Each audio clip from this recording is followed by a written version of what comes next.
Hello and welcome. I'm on the lot at Lincoln, and we're going to take a look at a Lincoln Continental. This is a 2018 Continental. It's all-wheel drive, but otherwise it's it's got the base engine in it. Now these have a 118-inch wheelbase. This is a new Continental, right? This is not the old Continental. Does that make it look fancier? How about these door handles? See, look at this. Right here, right? And there's this little switch inside there. Right here is what you press in on to open the door. You just, the door opens. Electronic. You press that and it clicks open. Got it. Mirrors fold in. Turn off the car. We're going to have to do a check of some Goodyear Eagles. How about that? No Hancooks on this thing. And this is one of the first Fords I've seen with a locking gas cap, right? Even mine doesn't do that, so... Locking meaning there's a switch inside. Now this is kind of disappointing. This is the camera right here. You can see as you look at the back of the car, you can see that camera sticking out. Kind of like a toe poking out of there. They should have integrated it better in here so that you can't really see it. Okay. I mean, it is a Continental. Unfortunately, this one's white, which I would not get that color, of course, as I fall over. And where are Continentals made? They are made in the United States. Flat Rock, Michigan. This one gets the 3.7 V6 naturally aspirated, which is 305 horsepower. This is how long these cars sit here. Of course, it doesn't take long for them to rust, but they don't sell a ton of them. They sell about 10, 12,000 of these a year, which Ford is happy with. Has the front sensors in it. And, standard stuff like that. HID headlights. Things you might find on an Escape. Sync 3. The doors are interesting. From the inside, there's no door handle. They're electronic on the inside as well. Press a button, open the door. And they have soft close, kind of like your cabinets at home. So that you close it most of the way, and it will pull the door closed for you all the way. The way a Cadillac and Lincoln trunks used to work, in the day, as they say. So let's get some numbers. 16 and 24. For the naturally aspirated, I don't think that's super great. All right, 3.7. 6-speed, which they're kind of behind the times on that, too. They need to up their game on that. Now, the problem here, white is extra, $700.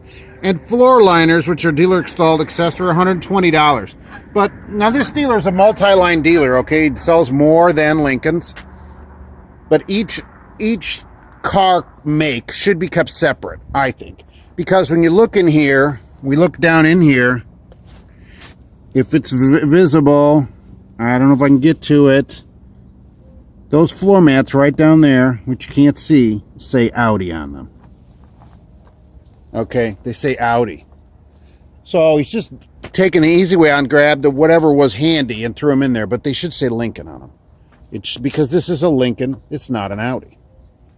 Now the other number that we want to look at is this one, 48,740. Now, that is not terrible for this size of car. It's not terrible. 50 grand. I mean, you can push an SHO up to 50 grand, really. So I don't think that's too horrible. I mean, next door to it right here, this MKC, which is an Edge, right, which of course doesn't have a sticker. Oh yeah, there is 42.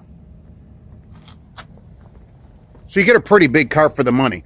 They could do better if it had an 8-speed in it, or the 10-speed that they put like in an F-150 and a Mustang. That 10-speed would probably punch this 24 up to 26, 27, which is what it needs to be competitive in the segment. It doesn't have any other options on it. Other than all-wheel drive, it's basically a base car for a Lincoln. Gets a lot of stuff, but still. And unfortunately, Lincoln has a lot of packages, like rear seat heat and cooled is a package. There's a rear seat package. There's a 19-speaker stereo system package. There's all kinds of packages. Even the trunk lid, as we see here on this one, is manual. to get the lid to close itself, right? That costs more. All that costs. So really, when you build a Lincoln up the way it probably should be, I think you're probably in the 60 range, which is now not as competitive as it could be. I guess if you get this base one for 50 grand or less, you know, that's not bad. You could come to work in this instead of an F-150. But, you know, for the money, 48, yeah, but you got to add all these options.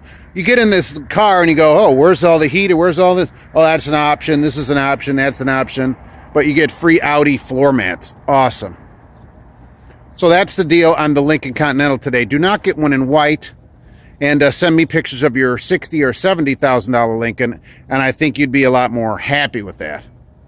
More happy? I think you'd be happier with it. All right. Either way, thanks for watching, and we'll be back soon with more on the lots.